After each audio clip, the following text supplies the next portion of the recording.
racing across the island of Sodor. He was very excited, and he didn't want to be late.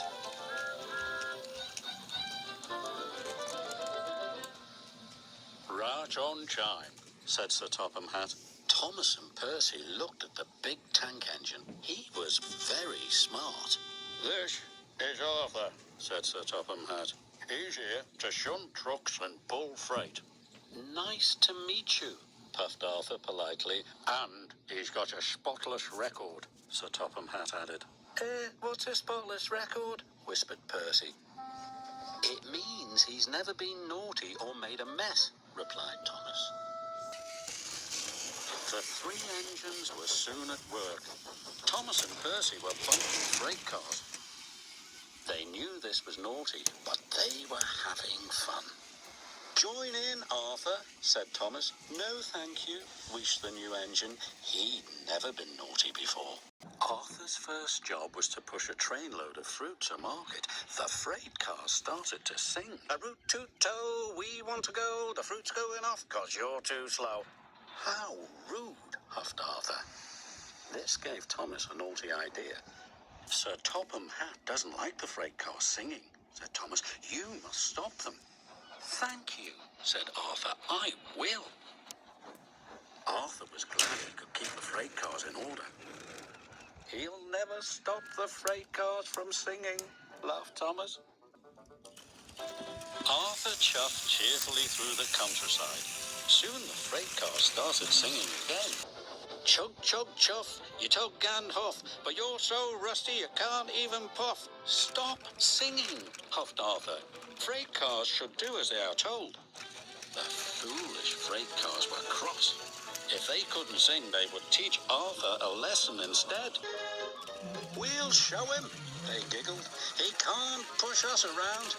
Arthur struggled over bridges, and he huffed and puffed through tunnels. He came over the top of a big hill.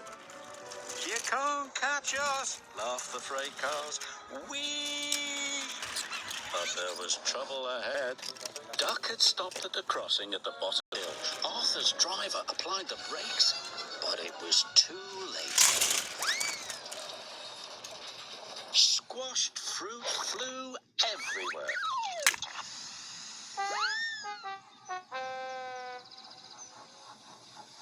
Arthur was upset. His spotless record was ruined. Beep, beep. What a mess, puffed Thomas. Sir Topham Hatt was very annoyed. What happened here? The freight cars were singing. I told them to stop, but they made me go too fast.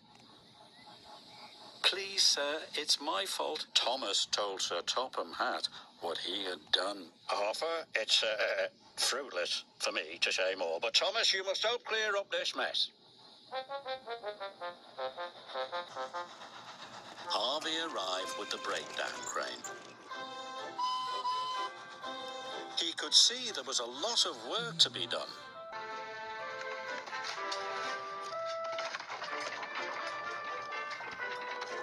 Everyone worked hard, and Thomas took the loaded freight cars away.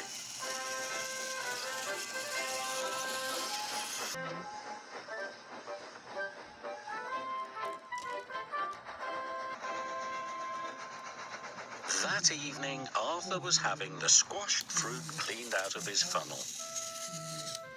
I'm sorry I played a trick on you, said Thomas. Thanks for owning up to it, replied Arthur. Maybe spotless records are made to be broken, smiled Thomas. And then mended again, finished Arthur, just like friendships.